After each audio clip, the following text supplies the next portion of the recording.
Bismillahirrahmanirrahim. Viewers, today I will discuss about the peptic ulcer.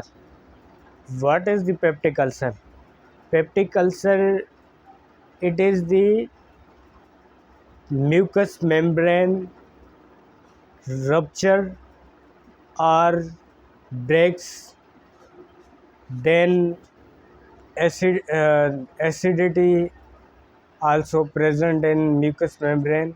So mucous membrane completely disturbed is known as the peptic ulcer.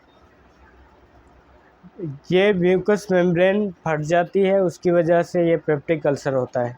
अब peptic ulcer की types बताएं तो types दो होते हैं। एक हम उसको कह सकते हैं कि एक ड्यूडेनल अल्सर, एक गैस्ट्रिक अल्सर।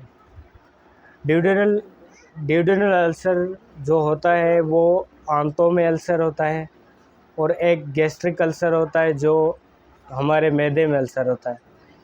अब मैदे के अल्सर की बात करें तो वो निशानियाँ क्या होती हैं, जिससे हम कोई खाना खाते हैं उसके बाद जलन शुरू हो जाती है, ये एक गैस्ट्रिक अल्सर है।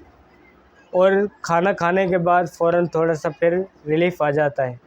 लेकिन गैस्ट्रिक अल्सर में बात की जाए तो गैस्ट्रिक अल्सर में कॉन्स्टिपेशन हो सकती है, कब्ज़ हो सकती है। और ड्यूडेनल अल्सर की बात करें तो उसमें डायरिया मीन के लूज़ स्टूल हो सकते हैं, जिसको हम सोली में कहते, सोली एक उर्दू में कहा जाता है कि वो बार बार पखाने की तरफ जाएगा, तो वो ड्यूडेनल अल्सर होगा। अब इनकी निशानियाँ क्या हैं? इनकी निशानियाँ ये हैं, अगर पेट में अपर पोर्शन में जलन हो रही हो या दर्द हो रहा हो, एपिगैस्ट्रिक पेन हो रहा हो, तो गैस्ट्रिक अल्सर कहलाएगा। अगर पेट के निचले हिस्से में कोई दर्द हो रही हो या क्रैम्प्स मरोड़ पड़ रहे हो, तो वो ड्यूडेनल अल्सर है। उसकी ट्रीटमेंट अलग होती है और गैस्ट्रिक अल्सर की ट्रीटमेंट अलग होती है।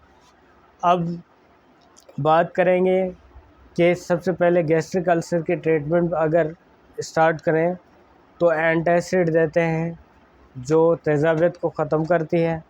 उसके बाद हम लोग साशे वगैरह देते हैं, जैसे आजकल ओमेप्राज़ोल, एस्पिप्राज़ोल, बहुत सारे आ रहे हैं, पेंटोप्राज़ोल, ये दे रहे हैं। ये जो प्रोटॉन इनहिबिटर होते